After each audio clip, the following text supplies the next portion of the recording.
L'inquiétude grandit aussi chez les producteurs de champagne bio. L'Union européenne veut baisser les doses de cuivre autorisées pour lutter contre le mildiou. À partir de janvier 2019, elle pourrait passer de 6 kg par hectare et par an à 4 kg. Une quantité jugée insuffisante par les producteurs et qui menace l'avenir de la filière. On en parle avec vous, Pascal Doquet. Vous êtes vigneron, président de l'association des champagnes bio. Mais avant cela, on va regarder le reportage de Sophie Dumais et de Xavier Claes. Les 6 hectares passés en viticulture bio depuis 2010 de ce vigneron, la question de diminuer encore de 2 kg par hectare les doses de cuivre en cas d'attaque de mildiou hante Jérôme Blin. Si demain, il doit appliquer les recommandations de l'Agence européenne de sécurité alimentaire, soit 4 kg de cuivre par hectare et par an, sans lissage pluriannuel, le climat septentrional de la Champagne lui rend cette mission impossible. 2012-2016, où on a des rendements autour de 4-5 000 kg parce qu'on a des phases d'intempéries qui sont énormes. 4 kg par hectare et par an, je ne passe pas. Donc c'est-à-dire que je vais dans une impasse et la question est, est-ce que je continue? Est-ce que je continue dans la bio? Les vignerons bio en Champagne sont-ils capables d'utiliser seulement 4 kg de cuivre par hectare sans lissage? Pour les services techniques du comité Champagne, ce serait ici la fin de la viticulture bio. C'est sûr que 4 kg, c'est un petit peu juste. En moyenne, les viticulteurs bio utilisent 4,3 kg.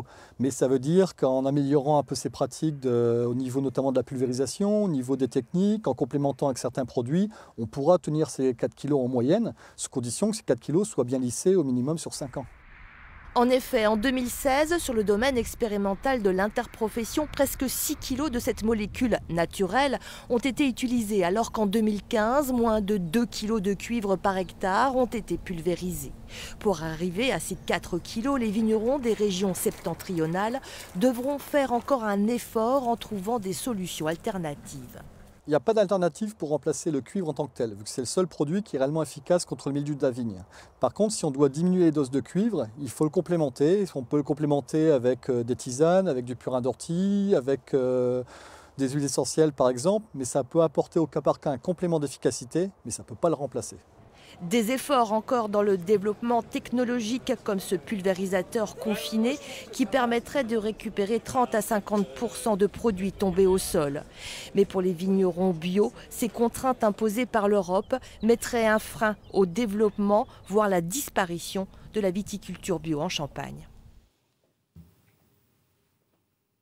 Et on continue d'en parler avec vous, Pascal Doquet. Bonsoir. Alors, je le disais, vous êtes vigneron, producteur de champagne bio. Est-ce que votre filière aujourd'hui, elle est menacée? Est-ce que vous êtes inquiet? Bien sûr, elle est menacée. Les préconisations de l'Agence européenne de réhomologuer le cuivre à 4 kg sans lissage, c'est une impasse complète en Champagne. On a à peu près 90% des vignerons qui disparaissent de la filière. Alors, on en parlait justement dans le reportage juste avant. Tout est question de lissage. Aujourd'hui, vous pouvez répartir les doses en fonction des années. Par exemple, vous pouvez utiliser 8 kg une année, 2 kg une autre année. Là, ce serait 4 kg par an et aucune possibilité de déroger. C'est ça qui vous pose problème? Oui, absolument. On n'a pas d'alternative à l'utilisation du cuivre en culture biologique. On l'utilise depuis plus d'un siècle sans avoir développé de grosses problématiques comme on peut le voir dans nos sols qui sont très vivants. Donc on est surtout face à une réhomologation qui est dans un cadre d'homologation justement qui n'est pas compatible avec la substance cuivre, qui est une substance très différente des substances de synthèse. Alors justement, le cuivre, il est utilisé depuis longtemps dans les vignes, mais pas que d'ailleurs. Pour l'Union européenne, il est jugé aujourd'hui toxique. Est-ce que le cuivre est dangereux pour la terre et pour la santé de l'homme aussi? Les CIVC, par exemple, a fait une étude qui montre qu'en passant d'une culture conventionnelle à une culture biologique, on améliore la qualité du sol. Donc il n'est pas dangereux pour le sol aux doses où on l'utilise. On est à peu près à 6 kg en moyenne. Souvent, on est à moins. On a fait une enquête avec notre association. On est un peu plus de 4 kg, 4 kg 3.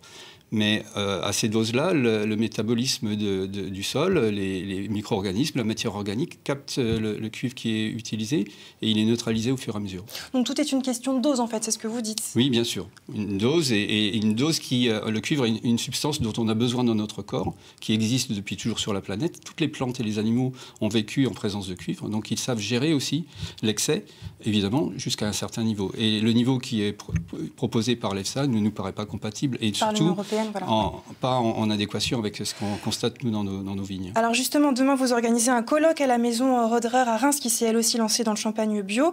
Vous allez vous pencher sur la question des alternatives. Est-ce qu'il est, on l'a vu dans le sujet, il existe des tisanes par exemple, est-ce qu'il est envisageable de se passer du cuivre à l'avenir pour justement le champagne bio? Aujourd'hui, non. Il faut revenir à l'origine du mildiou. Le mildiou est arrivé comme une maladie exogène. Elle vient d'Amérique en même temps que le phylloxéra.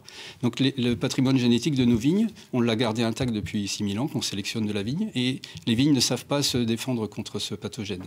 Donc la seule voie d'avenir qui peut être porteuse, c'est de réintroduire des gènes de résistance dans nos vignes. Et ça, c'est un sujet qui est faire venir par exemple des vignes des États-Unis, c'est ça? Ou d'Inde. Il y a des vignes sauvages dans ces continents-là. Qui sont résistantes au mildiou déjà. Très bien. Merci beaucoup Pascal Lequet d'avoir été notre invité. Je rappelle qu'il y a donc un colloque demain à la maison Roederer, et nous on suivra évidemment ce dossier de très près.